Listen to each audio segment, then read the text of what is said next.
Pixel Sift.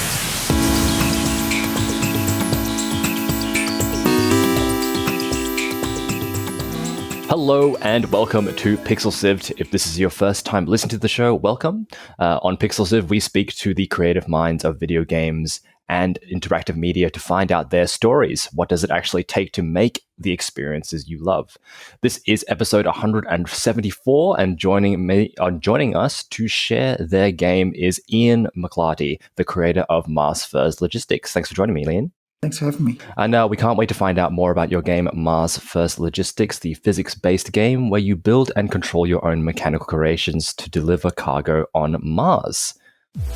Hey there, if you're enjoying the show and you want to hear more, subscribe to Pixel Sift on Apple Podcasts, Pocket Casts, Spotify, or listen on pixelsift.com.au. See you there. Mars First Logistics is a game where you travel across the red planet in fantastic machines that you create yourself. Now, Ian, for those of us uninitiated, can you describe Mars First Logistics for newcomers in your own words? It's a simulation game where you haul awkwardly shaped cargo across rugged terrain using machines that you build yourself out of Lego-like components. And it relies a lot on physics. So, for example, say there's like an awkwardly shaped pipe that you need to transport to a colony station. You have to design the little claw that picks it up and then pick it up and then drive over the rough terrain and deliver it to the station. Do you build multiple machines to do the job, or do you just get one? You're free to redesign your vehicle at any point. And normally, because the packages you're delivering will be all sorts of different weird shapes and have different properties. For example, there are things that might be very small but very heavy, such as like a dense matter sample. Or there might be things that there's an anti-gravity device that's not even affected by gravity. Sort of all different things that have different properties, and you have to think about. Normally, you'd want to kind of design a machine specifically for each one. So you'd have to modify. Sometimes you can come up with a machine that will work for multiple different things, but you'll often have to tweak it for different packages. So there's a kind of a design phase where you see the thing that you're going to deliver. You build something to try and deliver it with the components you have available. Then you'll look at the map and see where you have to go, and there's a bit of a planning involved in that as well, like checking to see where, sort of plotting a good route to take, sort of trying to, if you just take a beeline, you'll probably end up in a ditch, so you want to kind of go around really rocky bits or whatever and plan your route and then actually navigate the terrain while holding your package and not dropping it. So there's also a navigation portion of the game. That's really awesome. Yeah. So I'm quite sort of, I really like the map in the game. It's a top-down map with contour lines, and you can zoom in quite far and really get sort of see kind of detailed view of how rough the terrain is and stuff. So yeah, that's quite an important part, because if you just go blind, you'll probably end up somewhere where you don't want to be. Now, what is some of the main inspiration of the game? Were you inspired by other games or other art? One was that I've been quite interested in landscapes in video games, in particular after playing Red Dead Redemption 2 with some friends and exploring those landscapes and also traveling out of bounds of those landscapes. Just really I really enjoy those really vast, kind of desolate, kind of interesting landscapes.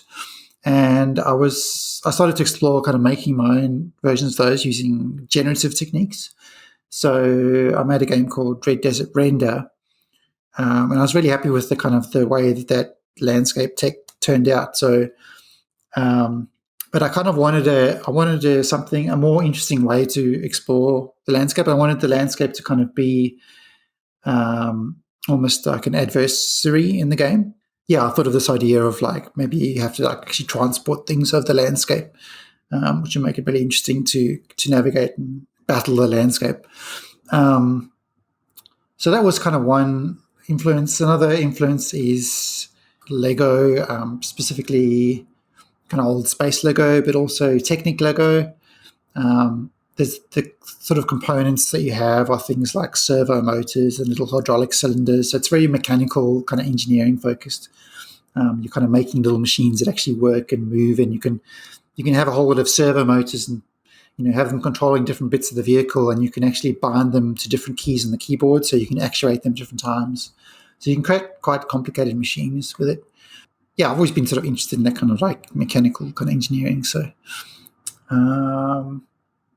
yeah, I think, and the visuals are kind of inspired by the kind of look of Lego instruction books with the kind of the black outlines and the kind of simple primary colors. And I kind of like the sort of, it looks nice, but it's also quite utilitarian and kind of functional. It's very clear and utilitarian kind of vibe about it, which I really like. That's actually what I did think to myself when I was looking at the gameplay for the first time. I was like, this looks like a lot of like imagine if the Lego instruction book had come to life. Yeah, that's exactly kind of what I was going for.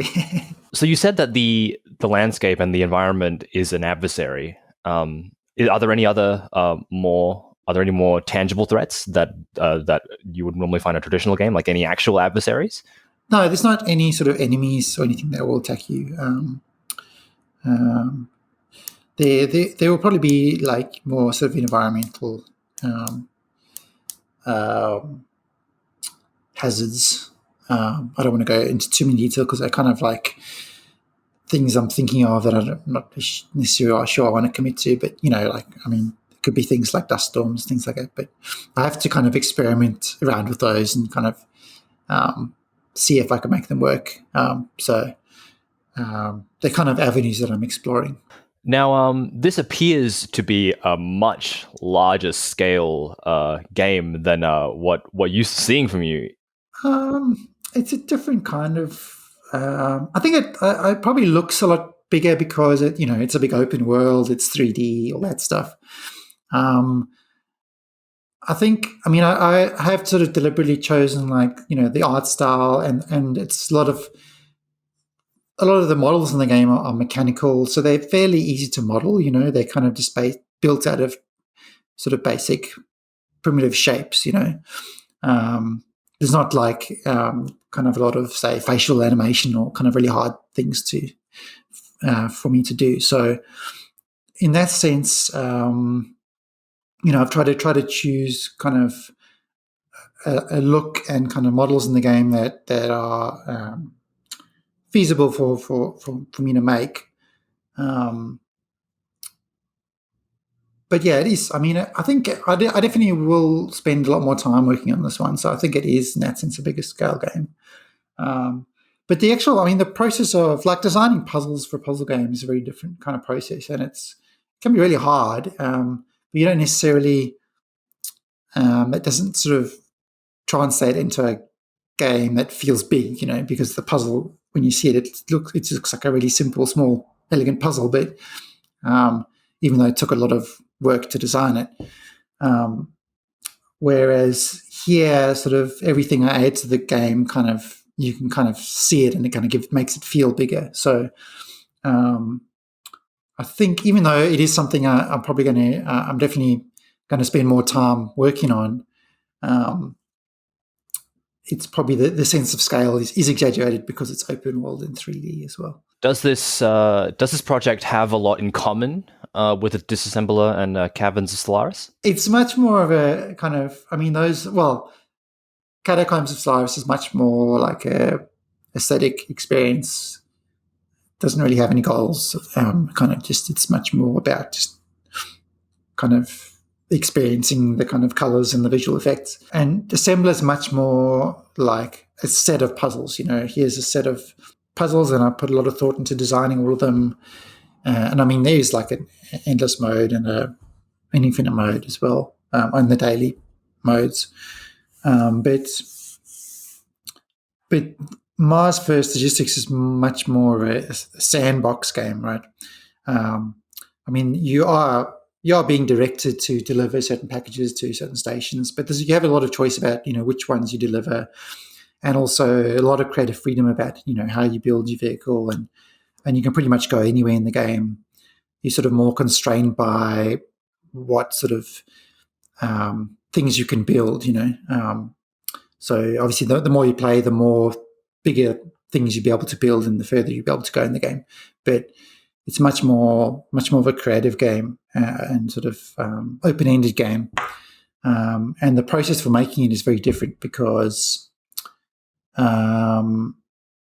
with something like Dissembler, I would say, okay, I want to make 100 devils, and I have to think of a kind of unique or interesting idea for each level and kind of iterate on that and kind of refine that and then come up with like a little level and do that 100 times. Whereas this is much more about thinking of what sort of interesting toys can I give the player to play with, and then basically playing with them myself, making them, playing with them myself, refining them, but also just sort of seeing how fun they feel to play and what sort of potential do they have to create interesting interactions.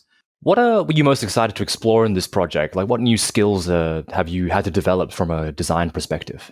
So this is a kind of first kind of big kind of 3D physicsy game that I've made. I have done, played with like 2D physics before, but that's kind of required a lot of learning and tweaking and iterating and kind of getting the physics to kind of feel good is really difficult. And I think, I'm pretty happy with like where it is, but it's taken a lot of work to get there. And I wanted it to kind of feel like things had momentum and kind of, I didn't want it to feel sort of too arcadey. I wanted the physics to sort of feel, in quotes, kind of realistic, but also be playable and feel smooth and not feel too janky. Yeah, so that's been a big learning experience. Also, I have been sort of doing quite a bit of 3D modeling, but this is a kind of first kind of big game that actually requires quite a bit of 3D modeling. And so I've sort of developed a nice process for doing that works well with the graphics in this game.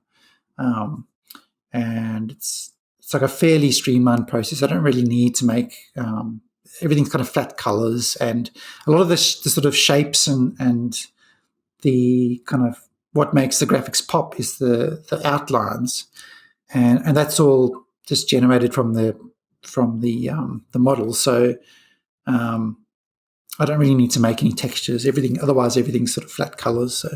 So it's fairly easy to model this stuff, but it still required a lot of kind of work to arrive at that process. Is it important to have other projects to work on? Because sometimes maybe you might get a bit burnt out on one and you can move on to the other? It depends, I think. It depends. I think I'm pretty excited about Mars First Logistics, and so I'm really, really enjoying working on it. So I can't really see myself getting burnt out on it anytime soon on the projects. And also I think it depends on like what sort of potential you see for it. Like, I mean, I was pretty happy with the reception that the announcement got. So I feel reasonably confident, like sort of spending a lot of time working on it, and that it will, hopefully make a return and it'll be worth all that time. But if it's like a smaller game, something I'm not as confident will have some commercial viability, then it's maybe good to have kind of several on the go, just so you kind of you've got something to kind of go into after you finish one. I think after Jump Grid, I had a bit of a low period where I didn't really have any kind of, I didn't have a project to jump straight into, and so it's a bit of a downer when you don't really have like, it's like, oh well, I should probably do something else, but what am I going to do? And you're kind of like, you don't really have, you feel like, oh, am I going to have any more good ideas, kind of thing. So, but since then I've had quite a few good ideas that I've got a queue of them now, which is really nice. Yeah, maybe not necessarily having like things to like jump between, but I think it's really nice to have like a queue of kind of projects, even if they're not really even started, but like sort of things that you can jump into after you finish something, just so you're not feeling kind of lost, right? At this stage, I know it's early stages, but what's been some of the most challenging aspects of the game? sort of getting the wheels to feel good, like, having like nice suspensions, they bounce up and down over rocks and kind of steer in a sensible way, and a way that feels kind of natural and kind of and allows you to do kind of slides. I really wanted you to be able to kind of slide around and have like dust fly up and like kind of do donuts. You can do donuts and things, sort of have that kind of nice vehicle kind of not sort of physicsy feeling driving, but then also have that work with like no matter where you put the wheels on the vehicle was really challenging. Did you feel the need to create accurate gravity and accurate physics for Mars, not necessarily how it would work on Earth? No, it's not. No, it's not like a one-to-one simulation of Mars. I wouldn't say I'm like totally fascinated with Mars or anything, but like it is. I mean, I remember following like the Spirit and Opportunity rovers in like the early 2000s and being amazed at how they just kept on going, and they kind of just like these little jolly little robots that kind of go around, they just do whatever they're told and they kind of just keep on chugging along. So that kind of worker robot kind of like just going about their work and kind of just like getting their jobs done was kind of appealing. And like as a setting, it's kind of quite nice because it's another planet, so it's quite exotic, but it's also quite grounded because we've sent things there. It's people kind of have a sort of sense of what it should look like. So that makes it feel a little bit more grounded as well. It's not like some just completely invented planet. It's got a nice kind of palette. The colors are quite interesting. It's got blue sunsets. I don't know if you know that, like Mars sunset's actually blue. So I didn't know that. That's amazing. So there's like some screenshots in the game where there's like a blue sky, and that's because it's like dusk, and it's not like an accurate blue, but the Martian sunsets are actually blue. So yeah, I think so. From that point of view, it's kind of like a nice sort of grounded setting that people can. They sort of, they've seen like a lot of images of Mars, so you can kind of work with that and play into that. And obviously a lot of reference material that I can use, like a lot of photos of different rocks and things like that. And it's quite a challenging kind of like, I'm quite enjoying because it's a very kind of barren landscape, and it'd be quite easy to kind of have everything look very samey. But I'm kind of really enjoying kind of the challenge of kind of making it still look varied, even though it's just rocks and sand. There's lots of different shapes of rocks and kind of different kind of shapes of mountains and kind of dunes and things like that. Kind of like, I think it's really in different times of day and stuff, and kind of working within those constraints to still make it feel kind of varied and interesting to explore is kind of an interesting challenge, I think. So, was the temptation to put like legacy rovers and like the Curiosity rover in your game, just like have them maybe just exist as geometry and you can go check them out? I hadn't thought of that. It's an interesting idea. I don't know what like the RP issues with that would be. Oh yeah, I didn't think of that. But my friend Terry actually had this idea, which I think is a really good one, where like there's a lot of famous rocks on Mars that actually have names. There's actually a Wikipedia page with like the names of all the rocks that they've discovered on Mars. So it might be cool to actually have those actual rocks like in the game that you could find, things like that. Nods to actual Mars exploration, even though it's it's still very much a video game. It's not. I haven't modeled the whole Martian surface kind of thing. It's but I think it would be nice to have kind of nods to actual Martian exploration in there. Yep. There's sort of this like trend I've been seeing in kind of video games for these kind of simulation games where, and they're kind of getting more and more kind of almost mundane, but they seem really popular, and I think it's really nice. Like there's like one called Lawnmower Simulator. There's one called Power Wash Simulator. I mean, if you've seen these. It's like a simulator game where I've seen lawnmower. I haven't seen car wash yet, but that's amazing. Power wash. So you have like one of those square spray washers. And you just clean like windows and houses and stuff. Yeah. But it's really cool and really liberating because it's like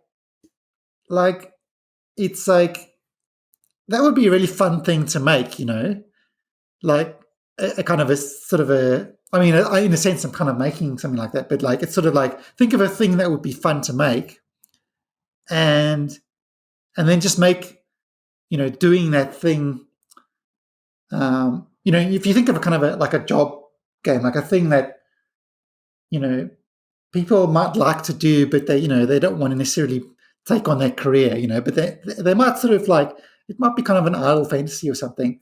And a lot of those games, I imagine they'll be really fun to make because you kind of, all you're really doing is you're kind of doing whatever that job is fun to do, It's not like you're not sort of, it's a very kind of different design because you're not like designing it's not the sort of tightly designed kind of levels or puzzles or anything like that. So it's a much more kind of playful sense of design that can be really fun to make because you're just, you're creating a simulation, right? So I don't know. I'm really enjoying this kind of like exploring this kind of simulation-y kind of genre because it's quite, from a design perspective, it's quite liberating. So I guess like if you're another developer, maybe look into it because I don't know. I'm quite enjoying working in that kind of space at the moment. So, and it does seem to be kind of, there is an audience for that kind of game, which is really nice. So it is kind of a feasible genre. So. And that's all we have time for on this episode 174 of Pixel Sift. You can wishlist Mars First Logistics right now on Steam and get an alert when it comes out. Thanks for joining us on the show once again, Ian. Thank you for having me. Pixel Sift is produced by Fiona Bartholomaeus, Nicholas Kennedy, Daniel Ang, Sarah Ireland, Viv Thum, and Adam Christou. Gianni Giovanni is our executive producer, and my name is Mitch. I'm the senior producer. As always, we will be putting links to everything we talked about in the show notes on our website, pixelsift.com.au. You can also give us a follow on Facebook, Twitter, or Instagram. We're on all those social medias. You can also come join us on our Discord. We'd love to have you there. That's pixelsift.com.au/Discord. There you can share your creative work and talk about topics, games, and anything else. And while we've got your attention, can we ask you to please share the show? Word of mouth is very important to small podcasts like us, and we'd very much appreciate it. Thank you once again to Ian MacLarty for joining me on this episode. And as always, thank you for watching and listening. We'll catch you later.